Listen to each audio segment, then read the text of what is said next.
I want everything. Meanwhile, up Count here, chocolate. Honey toasted oats. Multi-grain cereal, wheat cheddar. Kids Okay. I learned a lot whole today grain honey bunches on of this.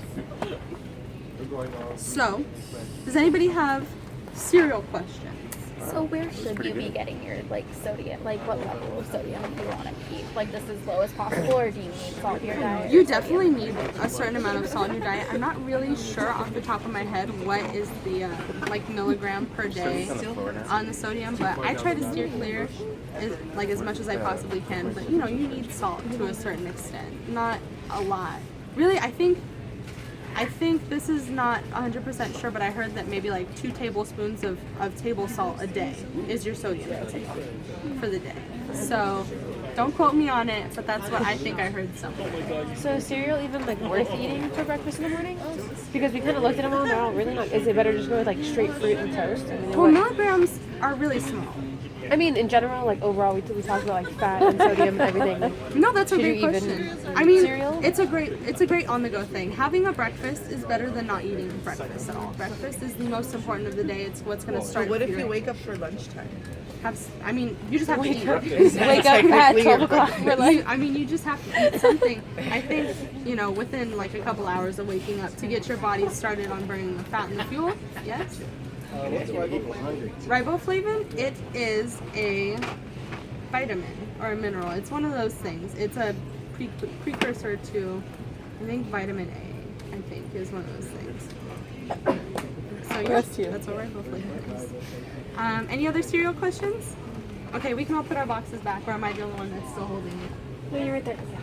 Okay, our last step is the bread aisle. We're going to talk about identifying whole grains. So we're just one aisle over. You're trying to type.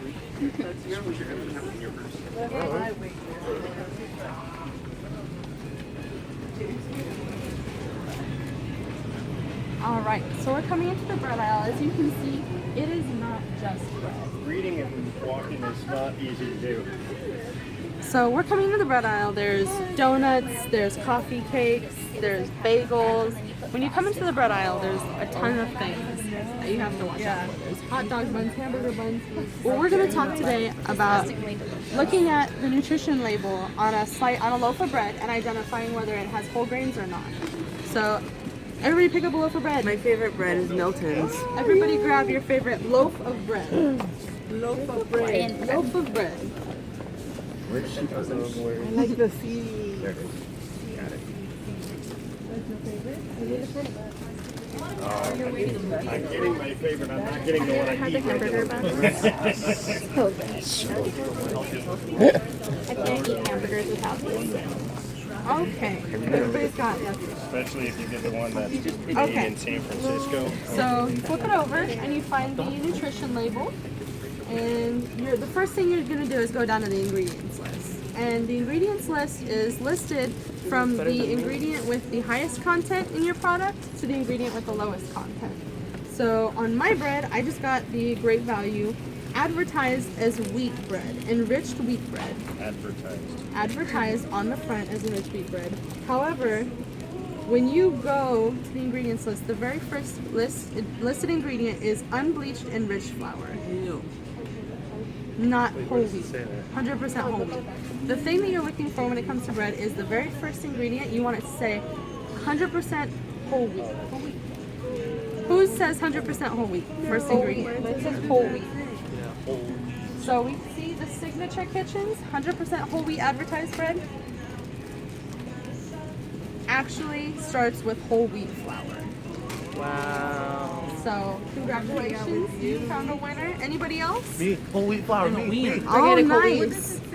So if it says anything besides whole wheat flour, like rice flour, unbleached enriched flour, that is technically not 100% whole wheat. So, Yeah, so sorry. sorry. Look for the one that says wheat. Don't leave the advertising. My God. But, so as you can see, it's kind of misleading the way that bread packages are advertised, because it'll say 100% whole wheat bread or enriched bread. Don't let that mislead you, because a lot of the time it is not actually 100% whole wheat bread. And also when you're looking at the nutrition label, you'll see that the way that I go by is the one with the shortest ingredients list is the one that I usually go with, because that means it's, you know, less preservatives, less, you know, emulsifiers, less of that kind of thing. This tastes so good. I mean, by any means, you know, stay with your choices of bread, but this is, you know, a recommendation. Does anybody have any bread questions? Is white bread More bad? ingredients, the more preservatives. No food is bad food. I don't like those words when it comes to food, bad or good foods, because when we start to put labels on foods, you know, we start to put labels on ourselves. And that's not, it's not, you know, okay. So, you know, obviously white bread is with bleached flour, and that's not whole grain flour. So, it's up to I you. have a question. Yes. If you're pre-diabetic and you're trying to lose weight, what is the best bread to intake? You want to look for a bread with the least amount of sugar possible, obviously. But also you want to look for a bread that's high in fiber and, you know, grains are carbs in general, and carbs are sugars. So when you're eating bread, it's gonna raise So the your blood most sugar. plain, the better. Probably something, because I know that they have, I know that they are, there's a lot of breads that are like double fiber bread. I think there was a bread that was called double fiber bread that I was getting for a while. Did you have a question? Yes. Is this one worse than this one? Let's look at the ingredients list and the nutrition content. So this one has unbleached enriched wheat flour. that's So bad. it's not exactly whole This grain. one's better. This one has whole wheat flour, water. The ingredients list on this one is a little bit shorter than this one too. I'll go with this. Uh-huh. Any other questions? Did anybody have any questions that I didn't really get to in the presentation about pricing or about dairy products, meat products? Anything? What's the dairy product if you don't drink actual dairy is like the healthiest? That's a really hard Like question. off the, Off the top of my head. yeah, without Well, I mean, actual dairy. Because I hear soy is actually not good for you. Yeah, I heard Okay. soy makes you hairy. here's the thing. It does. I actually did a little bit of reading about soy milk, and that's because soy milk has extra estrogen in it, and a lot of people, you know, did their Facebook research, and they're like, soy's not good for you, but really, you know, if you're not a man and you're not like susceptible to breast cancer, soy milk isn't that bad. There's been a lot of research on the Eastern diets and how they incorporate soy into their diets and how they actually live healthier lives than us. But like I said, you know, do your own research. Don't quote me. I'm not exactly there yet. But and what was your question?